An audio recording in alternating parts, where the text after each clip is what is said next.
ಎಲ್ಲರಿಗೂ ನಮಸ್ಕಾರ. ನಿಮ್ಮ ಶ್ರಾವಸ್ ಕಲ್ಪವೃಕ್ಷ ಚಾನಲ್ಗೆ ಸ್ವಾಗತ. ಇವತ್ತು ಅಕ್ಕಿನ ಉದ್ದಿನ ಬೇಳೆ ನೆನೆಸದೆ ರುಬ್ಬದೆ ಫರ್ಮೆಂಟೇಷನ್ ಮಾಡದೆ ಕೇವಲ 10 ನಿಮಿಷದಲ್ಲಿ ಮಲ್ಲಿಗೆ ಅಂತ ಮೃದುವಾಗಿರ್ತಕ್ಕಂಥ ಒಂದು ಬ್ರೇಕ್ಫಾಸ್ಟು.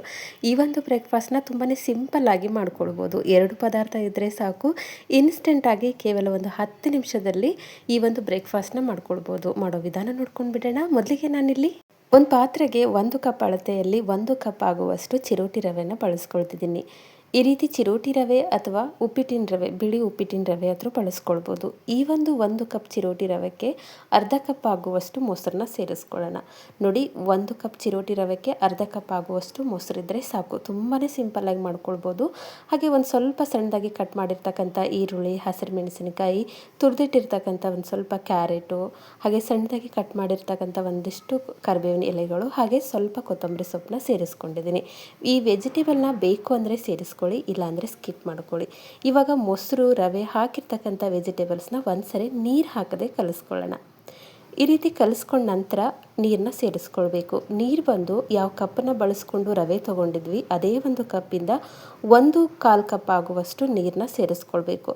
ಆದರೆ ಒಮ್ಮೆಲೆ ಸೇರಿಸ್ಕೊಳ್ಳೋದು ಬೇಡ. ಈ ರೀತಿ ಸ್ವಲ್ಪ ಸೇರಿಸ್ಕೊಂಡು ಹಿಟ್ಟನ್ನು ನಾವು ಪಡ್ಡಿನ ಹಿಟ್ಟಿನ ಕನ್ಸಿಸ್ಟೆನ್ಸಿಯಲ್ಲಿ ರೆಡಿ ಮಾಡ್ಕೊಳ್ಬೇಕು. ಒಮ್ಮೆಲೆ ಸೇರಿಸ್ಕೊಳ್ಳೋದು ಬೇಡ. ಯಾಕಂದರೆ ಕೆಲವೊಂದು ರವೆ ನೀರನ್ನ ಜಾಸ್ತಿ ಹಿಡ್ಕೊಳ್ಳುತ್ತೆ, ಇನ್ನು ಕೆಲವೊಂದು ರವೆ ನೀರನ್ನ ಕಡಿಮೆ ಹೀರ್ಕೊಳ್ಳುತ್ತೆ. ಹಾಗಾಗಿ ಅಳತೆಯಲ್ಲಿ ಹೇಳೋದಾದರೆ 1/4 ಕಪ್ ಆಗುವಷ್ಟು, ಆದರೆ ಆ 1/4 ಕಪ್ ಆಗುವಷ್ಟು ನೀರನ್ನ ಈ ರೀತಿ ಅರ್ಧ ಸೇರಿಸ್ಕೊಳ್ತಾ ಬನ್ನಿ.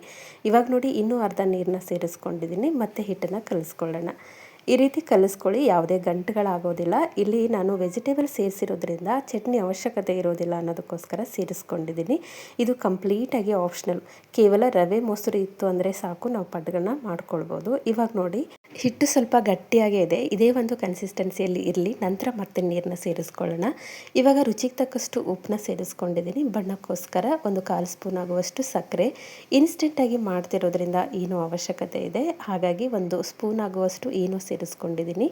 ಈನು ಒಂದು ಆಪ್ಷನಲ್. ಈನು ಬೇಡ ಅಂತಂದರೆ ಅಡಿಗೆ ಸೋಡಾ ಕೂಡ ಹಾಕ್ಕೊಳ್ಬೋದು. ಈ ರೀತಿ ಹಾಕ್ಕೊಳ್ಳೋದ್ರಿಂದ ಪಡ್ಡು ಬೇಗ ಉಬ್ಕೊಂಡು ಬರುತ್ತೆ. ಈನು ಹಾಕಿದ ನಂತರ 2 ಸ್ಪೂನ್ ಆಗುವಷ್ಟು ನೀರನ್ನ ಸೇರಿಸ್ಕೊಂಡಿದ್ದೀನಿ. ಮತ್ತೆ ಇವಾಗ ನೋಡಿ, ಹಿಟ್ಟನ್ನು ಕಲಿಸ್ತಾ ಇನ್ನೂ ಗಟ್ಟಿ ಅನ್ನಿಸ್ತಿದೆ, ಅಂದರೆ ರವೆ ನೆನ್ಕೊಳ್ಳುತ್ತೆ. ಹಾಗಾಗಿ ಇವಾಗ ಇನ್ನೊಂದು 1/4 ಕಪ್ ಆಗುವಷ್ಟು ನೀರನ್ನ ಸೇರಿಸ್ಕೊಂಡಿದ್ದೀನಿ. ಒಟ್ಟಲ್ಲಿ 1/4 ಕಪ್ ಆಗುವಷ್ಟು ನೀರಾದರೆ ಸಾಕು. ಇಲ್ಲಿ ನೆನೆಸೋ ಅವಶ್ಯಕತೆಯೇ ಇರೋದಿಲ್ಲ. ಹಿಟ್ಟನ್ನ ಈ ರೀತಿ ನಾವು ಕಲಸಿ ರೆಡಿ ಮಾಡ್ಕೊಂಡ ತಕ್ಷಣ ಪಡ್ಡನ್ನು ಮಾಡ್ಕೊಳ್ಬೋದು. ಇವಾಗ ಕರೆಕ್ಟಾಗಿರ್ತಕ್ಕಂಥ ಕನ್ಸಿಸ್ಟೆನ್ಸಿ ಇದೆ ನೋಡಿ. ಈ ಒಂದು ಕನ್ಸಿಸ್ಟೆನ್ಸಿಯಲ್ಲಿ ಇರಬೇಕು. ಅಂದರೆ ಒಂದು ಇಡ್ಲಿ ಹಿಟ್ಟಿನ ಕನ್ಸಿಸ್ಟೆನ್ಸಿಗಿಂತ ಒಂದು ಸ್ವಲ್ಪ ಗಟ್ಟಿಯಾಗಿದ್ದರೆ ಸಾಕು. ಹಿಟ್ಟಿವಾಗ ರೆಡಿಯಾಗಿದೆ. ಈ ಒಂದು ಹಿಟ್ಟನ್ನು ನೆನೆಸೋ ಅವಶ್ಯಕತೆ ಇಲ್ಲ. ಈ ರೀತಿ ರೆಡಿ ಮಾಡ್ಕೊಂಡ ತಕ್ಷಣ ನಾವು ಪಡ್ಡನ್ನು ಹಾಕ್ಕೊಳ್ಬೇಕು. ಈ ಸೈಡಲ್ಲಿ ಆಲ್ರೆಡಿ ಗ್ಯಾಸ್ ಮೇಲೆ ನಾನು ಪಡ್ಡಿನ ಹಂಚನ್ನ ಕಾಯ್ಲಿಕ್ಕೆ ಇಟ್ಟಿದ್ದೆ. ಕಾಯ್ದಿರ್ತಕ್ಕಂಥ ಹಂಚಿಗೆ ಒಂದು ಸ್ವಲ್ಪ ಎಣ್ಣೆ ಹಾಕ್ಕೊಂಡಿದ್ದೀನಿ. ಇವಾಗ ನಾವು ರೆಡಿ ಮಾಡಿರ್ತಕ್ಕಂಥ ಪಡ್ಡಿನ ಬ್ಯಾಟರ್ನ ಸೇರಿಸ್ಕೊಳ್ತಾ ಹೋಗೋಣ. ಸೇರಿಸುವಾಗ ನೋಡ್ಕೊಂಡು ಸೇರಿಸ್ಕೊಳ್ಳಿ, ಯಾಕಂದರೆ ಏನೋ ಬಳಸಿರೋದ್ರಿಂದ ಜಾಸ್ತಿ ಪ್ರಮಾಣದಲ್ಲಿ ಉಬ್ಕೊಂಡು ಬರುತ್ತೆ. ಹಾಗಾಗಿ ತೆಗಿಲಿಕ್ಕೆ ಅನುಕೂಲ ಆಗೋ ರೀತಿಯಲ್ಲಿ ಸೇರಿಸ್ಕೊಳ್ಳಿ. ಸೇರಿಸ್ಕೊಂಡ ನಂತರ ಈ ರೀತಿ ಮೇಲ್ಗಡೆಯಿಂದ ಒಂದು ಮುಚ್ಚಳದಿಂದ ಮುಚ್ಚಿ ಒಂದು 3 ನಿಮಿಷ ಬೇಯಿಸ್ಕೊಂಡ್ರೆ ಸಾಕು. ಮೀಡಿಯಮ್ ಫ್ಲೇಮಲ್ಲಿ ಈ ರೀತಿ 3 ನಿಮಿಷ ಬೇಯಿಸ್ಕೊಳ್ಳಿ. ಮೇಲ್ಗಡೆ ಹಿಟ್ಟು ಒಂದು ಸ್ವಲ್ಪ ಡ್ರೈ ಆಗಿರಬೇಕು. ನೋಡಿ, ಈ ರೀತಿ ಡ್ರೈ ಆಗಿರಬೇಕು. ಇವಾಗ ತಿರುಚಾಕಿ ತೋರಿಸ್ತೀನಿ ಎಷ್ಟು ಪರ್ಫೆಕ್ಟಾಗಿ ಪಡ್ಗಳು ರೆಡಿಯಾಗಿದ್ದಾವೆ ಅಂತ. ನೋಡಿ, ತುಂಬಾ ಈಸಿಯಾಗಿ ಮಾಡ್ಕೊಳ್ಬೋದು.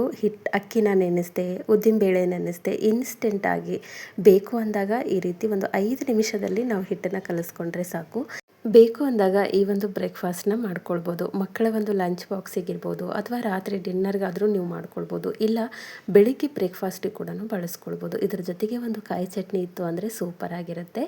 ಮಕ್ಕಳಿಗೇನಾದರೂ ಆಗಿತ್ತು ಅಥವಾ ಲಂಚ್ ಬಾಕ್ಸ್ ಕಟ್ಟೋದಾಗಿತ್ತು ಅಂತಂದರೆ ಈ ರೀತಿ ಹಸಿರು ಮೆಣಸಿನಕಾಯಿ, ಕೊತ್ತಂಬರಿ ಸೊಪ್ಪು, ಆನಿಯನ್ನ ಸೇರಿಸ್ಕೊಂಡು ಮಾಡ್ಕೊಳ್ಳಿ.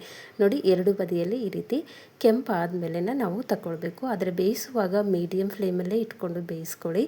ಹೈ ಫ್ಲೇಮಲ್ಲಿ ಆಯಿತು ಅಂತಂದರೆ ಬಣ್ಣ ಬದಲಾಗುತ್ತೆ, ಒಳಗಡೆ ಬೆಂದ್ಕೊಂಡಿರೋದಿಲ್ಲ. ಹಾಗಾಗಿ ಮೀಡಿಯಮ್ ಫ್ಲೇಮಲ್ಲಿ ಇಟ್ಕೊಂಡು ಬೇಯಿಸ್ಕೊಳ್ಳಿ. ನಾನು ತೊಗೊಂಡಿರ್ತಕ್ಕಂಥ 1 ಕಪ್ ರವೆಯಲ್ಲಿ ಒಂದು 2 ಬ್ಯಾಚ್ ಆಗುವಷ್ಟು ಪಡ್ಗಳು ರೆಡಿಯಾಗಿದೆ. ಈ ಹಿಂದೆ ಕೂಡ ಹಲವಾರು ಇದೇ ರೀತಿಯ ಬ್ರೇಕ್ಫಾಸ್ಟು ಅಂದರೆ ಪಡ್ಡಿನ ರೆಸಿಪಿಗಳನ್ನು ನನ್ನ ಚಾನಲಲ್ಲಿ ಅಪ್ಲೋಡ್ ಮಾಡಿದ್ದೀನಿ. ಇಂಟ್ರೆಸ್ಟ್ ಇತ್ತು ಅಂದರೆ ಒಂದ್ಸರಿ ಚೆಕ್ ಮಾಡ್ಕೊಳ್ಳಿ. ನೋಡಿ ಎಷ್ಟು ಫ್ಲಫಿ ಆಗಿದೆ ಅಂತ. ಒಳಗಡೆನೂ ಕೂಡ ಅಷ್ಟೇ ಮಲ್ಲಿಗೆ ಅಂತ ಮೃದುವಾಗಿರ್ತಕ್ಕಂಥ ಹತ್ತಿಯಷ್ಟೇ ಸಾಫ್ಟ್ ಆಗಿರ್ತಕ್ಕಂಥ ಪಡ್ಗಳನ್ನ ನಾವು ಇನ್ಸ್ಟೆಂಟಾಗಿ ಬೇಕು ಅಂದಾಗ ಒಂದು 10 ನಿಮಿಷದಲ್ಲಿ ರೆಡಿ ಮಾಡ್ಕೊಳ್ಬೋದು.